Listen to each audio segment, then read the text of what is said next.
নমস্কাৰ বাস্তু আছাম অনুষ্ঠানলৈ আপোনালোক সকলোকে স্বাগতম জনাইছো। আশা কৰো আপোনালোক সকলো ভালে আছে, কুশলে আছে, মংগলে আছে।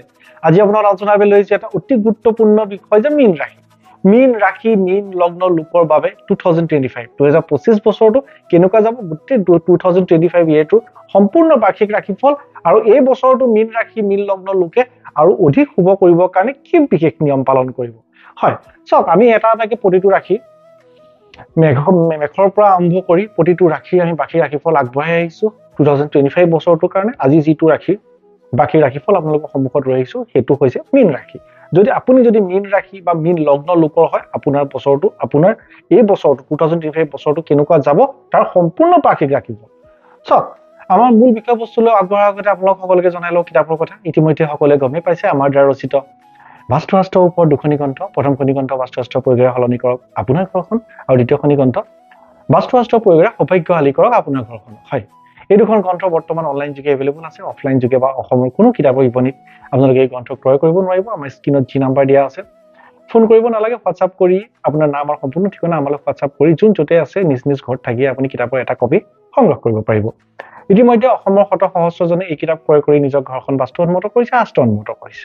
এতিয়া মূল বিষয়বস্তুলৈ আগবঢ়াৰ আগতে মীন ৰাশি মানুহ কেনেকুৱা হয়। আপোনাৰ যদি ৰাশি মীন হয়, আপোনাৰ যদি লগ্ন মীন হয়, প্ৰকৃততে আপুনি এজন কেনেকুৱা মানুহ। আপোনাৰ চৰিত্ৰ বেছি নহয় দুটা চাৰিত্ৰিক বৈশিষ্ট্য আপোনাৰ আগত আগবঢ়াই লওঁ। প্ৰথম, মীন ৰাশি। মীন ৰাশিৰ মানুহ ব্যক্তিত্বত এক চুম্বকীয় আকৰ্ষণ থাকে। যিকোনো মানুহ সহজে মীন ৰাশি মানুহৰ প্ৰতি আকৰ্ষণ হয়। এইটো হৈছে মীন ৰাশি মানুহৰ মাজত থকা প্ৰথমটো চাৰিত্ৰিক বৈশিষ্ট্য। দ্বিতীয়, মীন ৰাশিৰ মানুহ খুব উচ্চ অভিলাষী মানুহ হয়, হাইলি এম্বিচিয়াছ মানুহ মীন ৰাশি মীন লগ্ন জাতক জাতিকা পুৰুষ মহিলা। চাওক, মই বেছি নকওঁ, মই দুটা কৈছো এই কাৰণেই যে আজি আমি কিছু বছৰ আগে মীন ৰাশি সম্পূৰ্ণ জীৱন বিশ্লেষণ, আপোনাৰ যদি ৰাশি মীন হয় আপুনি কেনেকুৱা মানুহ, আপোনাৰ চৰিত্ৰৰ কেইটামান অতি গুৰুত্বপূৰ্ণ কথা সম্পূৰ্ণ জীৱন বিশ্লেষণ আমাৰ এই চেনেলৰ মাধ্যমত আগবঢ়োৱা আছে ইতিমধ্যে এটা ভিডিঅ'। আমি ডেছক্ৰিপশ্যনত ইয়াৰ লিংক দি দিছো। যোনে এই ভিডিঅ' চোৱা নাই, এই ভিডিঅ' চাই দাপোনত নিজৰ মুখ চোৱা নিচিনাকৈ আপুনি আপোনাক নিজক আমাৰ ভিডিঅ'ৰ মাধ্যমত শব্দৰ ৰূপত নতুনকৈ আৱিষ্কাৰ কৰিব পাৰিব। এতিয়া মূল বিষয়বস্তু। মই ইয়াত মূল ঘটনাকেইটা কৈছো কাৰণ কেলে সবিশেষ ক'বলৈ গ'লেতো বহুত দীঘলীয়া হ'ব। আৰু এটা কথা মই আপোনালোকক কৈ থওঁ, আমি পূৰ্বৰ ভিডিঅ'ৰ দ্বাৰা আমি বেয়াখিনি ফ'কাছ কৰা নাই, ভাল গীতাই মই ফ'কাছ কৰিছো। বেয়াখিনি আমি এটা আভাস দি দিম। এই বিষয়টোৰ প্ৰতি আপুনি সজাগ হ'ব, সাৱধানতা অৱলম্বন কৰিব। আৰু আমি বিশেষ দুটা নিয়ম ভিডিঅ'টোৰ শেষত আপোনাক জনাম, যিকেইটা কৰি গোটেই বছৰটো আপুনি উপকৃত হ'ব পাৰে। প্ৰথম, মীন ৰাশি মীন লগ্ন 2025। চাওক, এপ্ৰিল মে মাহৰ আগত, তেতিয়া 2025 এপ্ৰিল মেৰ আগত আপোনাৰ জীৱনত ডাঙৰ পৰিৱৰ্তন ঘটিব। আৰু যি পৰিৱৰ্তন ঘটিব সেয়া আপোনাৰ কাৰণে বিশেষভাৱে শুভ। প্ৰতিজন মীন ৰাশি জাতক জাতিকা পুৰুষ মহিলা উভয়ে প্ৰত্যেকে মনত ৰাখক যে 2025 মেৰ আগত আপোনাৰ জীৱনত ডাঙৰ পৰিৱৰ্তন ঘটিব লগা আছে। আৰু এই পৰিৱৰ্তনৰ ফলত আপুনি ধন সম্পত্তি লাভ কৰাৰ এটা সুযোগ আপোনাৰ জীৱনত আপুনি পাব। 2 নম্বৰ, চাওক, মে মাহৰ পাছত আপোনাৰ শাৰীৰিক যদি কিবা অসুস্থতা আছিলে বা আছে সেয়া কিন্তু দূৰ হ'ব। হেল্থ ইছ্যু প্ৰব্লেমটো আপোনাৰ নাইকিয়া হ'ব। আপোনাৰ জীৱনত ভাল খবৰ আহিব। ভাল খবৰ আগমন হ'ব। নতুন আৰম্ভণি, ব্যৱসায় বাণিজ্য ক্ষেত্ৰত ভাল। যিসকল লোকে নতুনকৈ ব্যৱসায় কৰিম বুলি ভাবিছে আপোনালোকে নতুন ব্যৱসায় পাতনি মেলিব পাৰে। কেতিয়া? 2025 চনৰ মে মাহৰ ঠিক পাছত। যাৰ এক্সিষ্টিং ব্যৱসায় আছে, আপুনি সম্প্ৰসাৰণ কৰিব বিচাৰিছে, এক্সপাণ্ড কৰিব বিচাৰিছে, এই সময়টো কৰিব পাৰে। কাৰণ কেলে এই সময়টোত গ্ৰহ নক্ষত্ৰৰ এক শুভ সংযোগ আপোনাৰ ৰাশিত পৰিছে, যাৰ পৰা আপুনি এইকেইটা লাভৱান ল'ব পাৰে। 3 নম্বৰ, চাওক, 3 নম্বৰ পাছত আপোনাৰ বিদেশ যাত্ৰা। 3 নম্বৰটো আপোনাৰ দেখাইছে যে বিদেশ যাত্ৰাৰ যোগ আছে এইটো বছৰ। পঢ়া শুনাত ভাল, চাকৰি ব্যৱসায়ত ভাল। তাতকৈ ডাঙৰ কথা যে এই সময়ছোৱাত আপোনাৰ জীৱনত চাকৰিৰ যোগ আছে। যিসকল লোকে ইমান দিনে এটা নতুন চৰকাৰী চাকৰিৰ কাৰণে প্ৰস্তুতি চলাই আছে, আশা কৰি আছে, চেষ্টা কৰিও বাৰে হোৱা নাই, বিশ্বাস কৰক আপোনালোকৰ উদ্যম, আপোনাৰ চেষ্টা 100% কৰক। কাৰণ কেলে, চাওক, এই বছৰটোত কিন্তু আপোনাৰ মীন ৰাশি লোকৰ জীৱনত কিন্তু চৰকাৰী চাকৰি প্ৰাপ্তিৰ যোগ আছে। আপোনাৰ পৰিশ্ৰমেহে কিন্তু এই প্ৰাপ্তিক সফল ৰূপে ৰূপায়ণ কৰিব পাৰে। মই সেইকাৰণে কৈছো নিজৰ সম্পূৰ্ণখিনি আপুনি দিয়ক। 100%, 200%, 300% চেষ্টা কৰক। যি বাধা আছে চব দূৰ হৈ যাব। কাৰণ চাওক, চেষ্টা নকৰিলে আপোনাৰ ভাগ্যত যিখিনি আছে সেইখিনিও কিন্তু নাপায়। এই কথা মনত ৰাখিব। অকল ভাগ্যত থাকিলেই নহ'ব, চেষ্টা কৰিব লাগিব। আপুনি কৰা প্ৰকৃততে কি হৈছে আপুনি যি পৰিশ্ৰম কৰিব যি কাম কৰিব ন তাৰ স্বীকৃতি পাব yes প্ৰত্যেকই মনত ৰাখ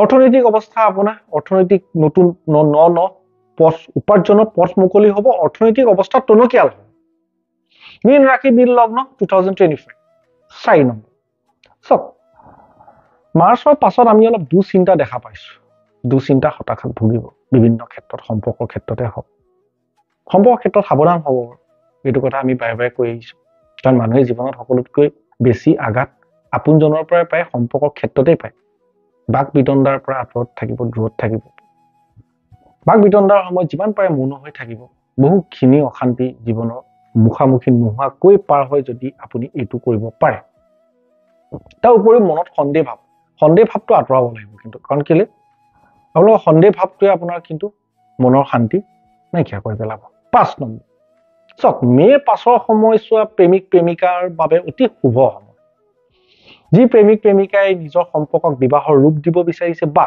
যাৰ বৈবাহিক জীৱন সুখত চলা নাই ইমান দিনে অশান্তিময় পৰিৱেশত আছে তেওঁলোকৰ এই মাজৰ সম্পৰ্কবিলাক মাজৰ সমস্যাবিলাক দূৰ হ'ব yes খালি মই এটা কথা কওঁ যে এটা সুখী দাম্পত্য জীৱনৰ কাৰণে কিন্তু দুইজনৰে চেষ্টা লাগিব আৰু ত্যাগ কৰিব পৰা হ'ব লাগিব আজিকালি মানুহে ত্যাগ কৰিব নোৱাৰে একচুৱেলি ত্যাগ কৰিব নিবিচাৰে সেইকাৰণে আমাৰ জীৱনত ইমানখিনি আঘাত পায় আপুনি বস্তুটো বিচাৰিলেই নহ'ব সেইটো আপুনি আয়ত্ব কৰাৰ পথটো জানিব লাগিব আপুনি যদি সুখী হ'বৰ কাৰণে ত্যাগৰ প্ৰয়োজন হয় সেই ত্যাগ কৰিবলৈ আপুনি সকলো সময়তে প্ৰস্তুত থাকিব লাগিব আপুনি যদি ত্যাগ কৰিবলৈ প্ৰস্তুতেই নাথাকে তেন্তে সুখী হ'ব পাৰিব কেনেকৈ খুব বিবাহৰ যুগ আছে এইটো এটা ভাল সময় আৰু আপোনালোকৰ প্ৰেম প্ৰণয়ৰ ক্ষেত্ৰত থকা বিভিন্ন বাধা দূৰ হ'ব 6 নম্বৰ মীন ৰাশি মীন লগ্ন 2025 MNC মাল্টিনেশ্যনেল কৰ্পৰেশ্যনৰ চাকৰি যোগ দেখাইছে অৰ্থাৎ আপুনি যদি কেনেবাকৈ এইবোৰ লগত জড়িতই নহয় চক কিবা নহয় কিবা প্ৰকাৰে আপোনাৰ 12 হাউচটো এক্টিভ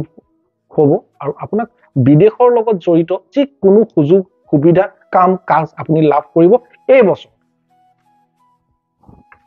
কোনোবা যদি তাৰ লগত জড়িত আছে খুবেই ভাল কথা আৰু কাৰোবাৰ হয়তো অনাকাংক্ষিতভাৱে আপুনি নভবাকৈ নিশ্চিন্তাকৈ হয়তো তেনেকুৱা সুযোগ আহিব সেই সুযোগ নেহেৰুৱাব কাৰণ কেলে আমি দেখা পাইছো যে আপোনাৰ এইটো সময়ত প্ৰফেশ্যনটো পৰিৱৰ্তন হ'ব আৰু কোনোবা বিদেশৰ লগত কিবা নহয় কিবা লিংক আপ লগাৰ সম্ভাৱনা পূৰ্ণ সম্ভাৱনা আছে 2025 বছৰটো 7 নম্বৰ আৰু অন্তিমটো এই বছৰটোত আপোনাৰ ভাগ্যত বাহন লাভ আছে হা সম্পত্তি লাভ আছে যিসকল লোকে ইমান দিনে এটা ঘৰ বনাম বুলি ভাবি আছে মনতে আশা পুখি ৰাখিছে আৰম্ভ কৰক কোনো কথা যি সামান্য পুঁজি আছে তাৰে আৰম্ভ কৰিলে এদিন শেষ হ'ব যি ইমান দিনে এটা ঘৰ বনোৱা কাম আৰম্ভ কৰিলে সম্পূৰ্ণ কৰিব পৰা নাই চেষ্টা কৰক নেদেখাজনৰ কৃপাত এইটো বছৰতে আপোনাৰ আধৰুৱা ঘৰ আধৰুৱা প্ৰজা সম্পূৰ্ণ হ'ব আৰু তাত আপুনি বসবাস কৰিবলৈ পাৰিব এই 7টা কথা জনালো এতিয়া কথাটো হ'ল চক আমি আগে কৈছো ইয়াত বেয়াখিনি আমি ফকাস কৰা নাই অত ভালখিনি ফকাস কৰিছো ভাল বেয়া সকলোৰে থাকে উত্থান পতন সকলোৰে মানুহৰ জীৱনত থাকে উত্থান পতনৰ সমষ্টিটো মানুহৰ জীৱন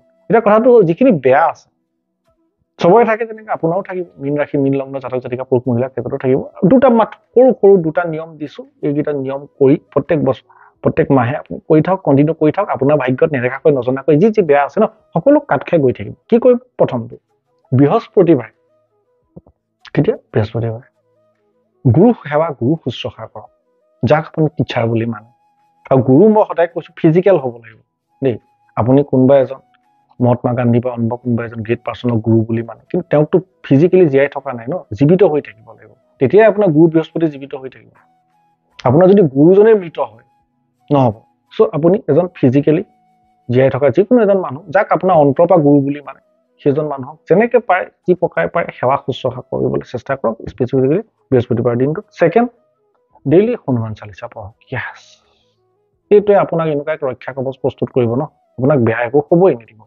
আশা কৰোঁ আজি ভিডিঅ'টোৰ মাধ্যমত এটা অতি গুৰুত্বপূৰ্ণ বিষয় আপোনাক জনাব পাৰিলো যিমান পাৰে ভিডিঅ'টো শ্বেয়াৰ কৰক অসমৰ চুকে কাৰণে শ্বেয়াৰ কৰক যিমানে মানুহে জানিব সিমানে মানুহ উপকৃত হ'ব আপুনি শ্বেয়াৰ কৰা এটা ভিডিঅ'ৰ পৰা এজন মানুহ বা এটা পৰিয়াল যদি উপকৃত হয় সেয়াটো এক ডাঙৰ পুণ্য যি আপোনাৰ জীৱনত সংযোজন হ'ব আপুনি আমি সকলো জীয়াই আছো কিয় পুণ্য অৰ্জন কৰিবলৈ পুণ্য সঞ্চয় কৰিবলৈ আৰু আমাৰ জীৱনত এটা পুণ্য সংযোজন কৰিবলৈ ধন্যবাদ